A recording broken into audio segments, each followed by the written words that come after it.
నేను నిన్న బయ్యా సన్నీ యాదవ్ని ఎన్ఐఏ వాళ్ళు అరెస్ట్ చేశారు. సో అరెస్ట్ చేసిన తర్వాత ప్రొసీడింగ్స్ ఎలా ఉంటాయి, బెయిల్ వస్తుందా రాదా, జైల్లో ఎన్ని రోజులు ఉంటాడు అనేది మాట్లాడాను. కేవలం కోర్టు ప్రొసీడింగ్స్ ఎలా ఉంటాయని మాట్లాడాను. బట్ ఆ తర్వాత మనోడి ఛానల్ కానీ లేదా కొన్ని వీడియోస్ కానీ కొన్ని ఫొటోస్ కానీ చూసిన తర్వాత క్లియర్గా అర్థమైంది ఏంటి అంటే, ఏదో ర్యాండమ్గా పాకిస్తాన్కి వెళ్ళి వచ్చాడు కాబట్టి మనోని బయ్యా సన్నీ యాదవ్ని ఎన్ఐఏ వాళ్ళు అరెస్ట్ చేశారు కాదు. దాని వెనక చాలానే జరిగింది. సో ఎన్ఐఏ ఇన్వెస్టిగేషన్లో ఒక్కొక్కటి బయటకు వస్తుంది. కొన్ని ఫొటోస్ కానీ కొన్ని పిక్చర్స్ కానీ బయటకు వస్తున్నాయి. అండ్ మనోడిగా కన్ఫెస్ చేసుకుంటూ కొన్ని మాటలు కూడా తన యూట్యూబ్ ఛానల్లో మాట్లాడాడు, తన బ్లాగ్స్లో మాట్లాడాడు. అదొక చిన్న క్లిప్ కూడా బయట వైరల్ అవుతూ ఉంది.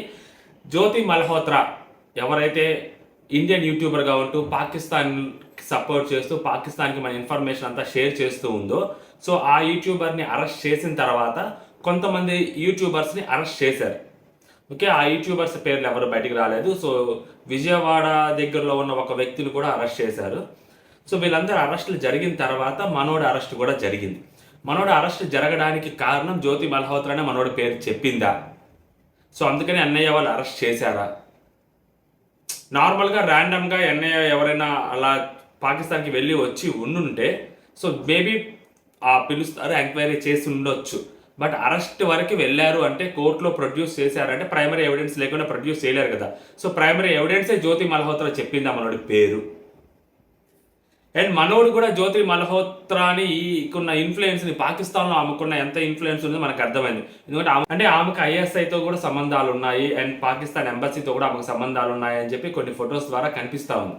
సో అలాంటి ఆమె మనోడికి ఇన్ఫ్లుయెన్స్ చేసిందా అంటే ఇప్పటి వరకు నాకు కుదరకపోతే ఒక ఆడియో క్లిప్ కూడా ఉండాలి, అది ఇక్కడ మీకు ప్లే చేస్తాను. ఆ ఆడియో క్లిప్ కూడా సక్సెస్ఫుల్గా కంప్లీట్ అవ్వాలి అంటే నా ఫ్రెండ్ ఒక అమ్మాయి ఉంది, ఆ అమ్మాయి హెల్ప్ చూసారు ఆడియో క్లిప్.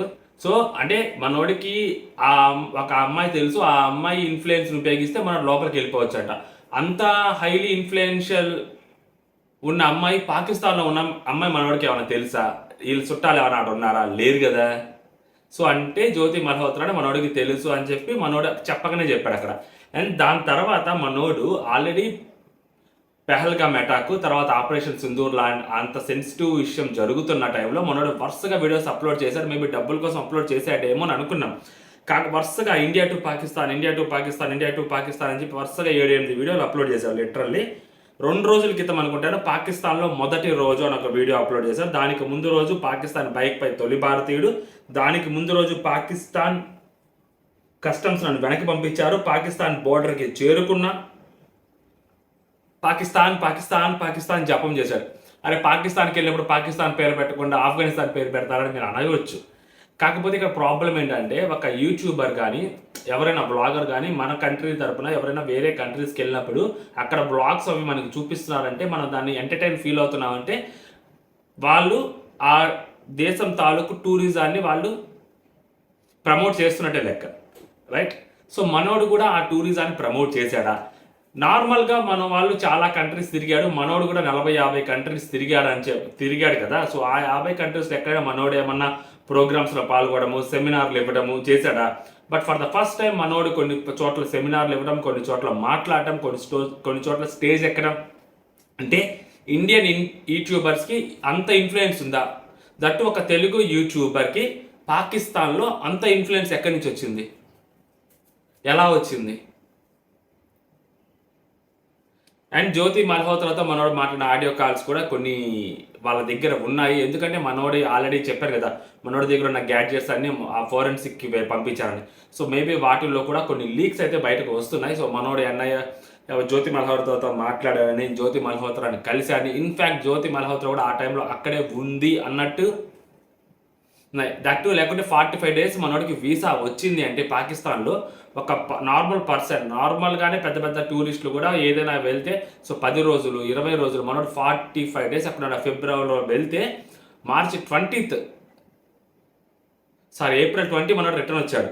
45 days అక్కడ ఉన్నారు కదా, ఓవరాల్ ట్రిప్ 45 days. మరి అక్కడ పాకిస్తాన్ ఎన్ని రోజులు 45 days ఉన్నాడా, లేకుంటే ఇంకొన్ని తక్కువ రోజులు ఉన్నాడా, మేబీ 20 days అలా ఉన్నాడా అని. ఎందుకంటే మనోడు జస్ట్ పాకిస్తాన్కి వెళ్ళక ముందే, పాకిస్తాన్లోకి ఇంకా అడుగు పెట్టక ముందే మనోడు 7-8 వీడియోలు అప్లోడ్ చేశాడు. పాకిస్తాన్లోకి వెళ్ళిన తర్వాత 3 వీడియోలు అప్లోడ్ చేశాడు. అంటే చాలా రోజులు మనోడు అక్కడ ఉన్నాడు. అండ్ మనోడు కొన్ని టూర్ వాళ్ళ వాళ్ళ దగ్గర ఉన్న యూనివర్సిటీలు అలాంటివన్నీ ప్రమోట్ చేశాడు క్లియర్గా. దేశంలో పెహల్గాం దాడి తర్వాత పాకిస్తాన్ అనే పేరు వింటేనే చాలామందికి దేశంలో వాళ్ళు ఒక రకమైన పాకిస్తాన్ మీద ఒక రకమైన ఆల్రెడీ ఒక అజంప్షన్ అనేది క్రియేట్ అయిపోయింది. ఇది దొంగ దేశం, కావాలని పాకిస్తాన్ వాళ్ళు ఇండియన్స్ని చంపుతున్నారు. దట్టు ఇంకొంచెం సెన్సిటివ్ మ్యాటర్ ఏంటంటే హిందువుల పేర్లు, హిందువుల వాళ్ళ మతం అడిగి మరీ చంపారు అన్న ఒకటి, అది మరీ దారుణమైన విషయం. సో అంత సెన్సిటివిటీ చుట్టూతా ఉన్నప్పుడు, ఆపరేషన్ సింధూర్ లాంటిది జరిగినప్పుడు, సో మన సోల్జర్స్ కొంతమంది చనిపోయినప్పుడు, ఇలాంటి సిట్యువేషన్లో నేను పాకిస్తాన్ వెళ్తానా, పాకిస్తాన్ గడ్డ మీద అవసరమా? సో అంటే నేనేమంటానంటే ఇది రైట్ టైం అని ప్రమోట్ చేశాడా, లేకుంటే తెలియక పాకిస్తాన్కి, అంటే ఇప్పుడు పాకిస్తాన్ లోపలికి వెళ్ళిన తర్వాత ఖచ్చితంగా పాకిస్తాన్ని పొగడాలా, పాకిస్తాన్తో ఫేవర్గా మాట్లాడాలా, అబ్బా అద్భుతమైన పాకిస్తాన్, ఆహో పాకిస్తాన్, ఓహో పాకిస్తాన్ మాట్లాడాలా, అలాంటి అప్లోడ్ చేసి ఓహో పాకిస్తాన్, ఆహా పాకిస్తాన్ అని చెప్పి అప్లోడ్ చేస్తూ పాకిస్తాన్ గడ్డ మీద అడుగు పెట్టడం ఏదో నా అదృష్టం లాగా, నా లైఫ్ టైం అచీవ్మెంట్ లాగా మాట్లాడే విధానం ఏదైతే ఉందో ఎట్ దిస్ మూమెంట్ కరెక్ట్ కాదు. సో నీ దగ్గర ఉన్న 4 lakhs, తన దగ్గర ఉన్న 40 lakh సబ్స్క్రైబర్స్లోకి ఏదో ఒక పాజిటివ్ ఇంటెంట్ని పాకిస్తాన్ పట్ల ఇంజెక్ట్ చేయడానికి ట్రై చేస్తున్నాడు అనేది క్లియర్గా అర్థమవుతుంది కదా మనోడి చేస్తులో. జ్యోతి మల్హోత్రా అరెస్ట్ తర్వాత చాలామంది యూట్యూబర్లు అరెస్ట్ జరిగాయి, విచ్ ఇస్ వెరీ సైలెంట్గా అరెస్టులు జరిగాయి. బట్ మనోడు అరెస్ట్ మాత్రం హైలైట్ అయింది. సో మేబీ చెన్నై ఎయిర్పోర్ట్లో మనం అరెస్ట్ చేసినప్పుడు మేబీ అక్కడ ఎవరైనా చూసి మేబీ న్యూస్ ఛానల్స్కి లీక్ ఇచ్చారో, ఎందుకంటే ఎయిర్పోర్ట్లోనే మనోడు ఎన్ఐఏ వాళ్ళు మనోడిని అరెస్ట్ చేశారు కాబట్టి. మనోడు ఇప్పుడు నా 45 days 20 days trip, overall trip 45 days అనుకున్నా. మనోడు అక్కడ అన్ని రోజులు ఏం చేశాడు, ఒకవేళ ఉన్న 20 days ఉన్నాడో 15 days ఉన్నాడో ఉంటే అక్కడ అన్ని రోజులు ఏం చేశాడు, ఎక్కడ ఉన్నాడు, అకామిడేషన్ ఎవరు ఇచ్చారు, హోటల్స్లో ఉన్నాడా, ఎక్కడ ఉన్నాడు, అక్కడ ఎవరెవరిని కలిశాడు, ఎవరెవరితో మాట్లాడారు, మన ఇన్ఫర్మేషన్ ఏమైనా వాళ్ళకి షేర్ చేశాడా, సో పోనీ వాళ్ళు ఏమైనా మనోడికి ఏమైనా ఇన్పుట్స్ ఇచ్చారా, ఇలా చెయ్యి అలా చెయ్యి అని. అసలు జ్యోతి మల్హోత్రా మనోడితో ఆ టైంలో అక్కడే ఉందా, జ్యోతి మల్హోత్రానే మనోడిని వాళ్ళ ISI వాళ్ళతో మీట్ చేయించిందా? సో ఇలాంటివి ఎన్నో క్వశ్చన్స్ బయట డిస్కషన్ పాయింట్ అవుతున్నాయి.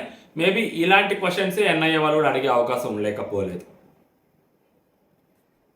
మన దేశం ప్రాబ్లం ఏంటంటే మంచి ప్లేసెస్లో రైడ్లు చేసి టాలెంట్ చూపెట్టి కొంతమంది సబ్స్క్రైబర్ని గ్రాప్ చేసిన తర్వాత డబ్బుల కోసం అడ్డదారులు తొక్కటం. మనోడికి డబ్బుల కోసం అడ్డదారులు తొక్కేవాడు కాదా అంటే ఖచ్చితంగా డబ్బుల కోసం అడ్డదారులు తొక్కేవాడే. అయితే బెట్టింగ్ యాప్లు ప్రమోట్ చేస్తాడు, గలీజ్ యాప్స్ అని ప్రమోట్ చేస్తాడు, టెలిగ్రామ్లోకి రమ్మంటాడు. అక్కడ దానికంటే మనోడు డేటాబేస్ని కూడా అమ్ముకున్నాడు. లిటరల్లీ అబ్స్ట్రాక్స్ ఏవైతే ఉందో, సో 500 కట్టి దాంట్లో జాయిన్ అవుతాం కదా ట్రేడింగ్ది. సో దాంట్లో మన పాన్ కార్డు డీటెయిల్స్ అవన్నీ ఇవ్వాల్సి వస్తుంది నెక్స్ట్ ఆడాలి అనుకుంటే. సో ఆ డేటాబేస్ అంతా ఉంటుంది. సో ఆ డేటాబేస్ని కూడా అమ్ముకున్నాడేమో మనోడు. సో చాలా పనులు, చిల్లర పనులు చేశాడు కదా. సో అలాంటి చిల్లర పనులు చేసినప్పుడు మనోడి ట్రాక్ రికార్డ్ బ్యాక్గ్రౌండ్లో అంత మంచిదేం కాదు కదా. సో కాబట్టే మనోడు ఇప్పుడు ఈ పొజిషన్లో ఉన్నాడు. జ్యోతి మల్హోత్రా మనోడి పేరు చెప్పింది కాబట్టే మనోడిని అరెస్ట్ చేసినట్టున్నారని గ్యారంటీగా చెప్తున్నాను. ఎందుకంటే జ్యోతి మల్హోత్రా చాలా బయటకు చెప్తుంది.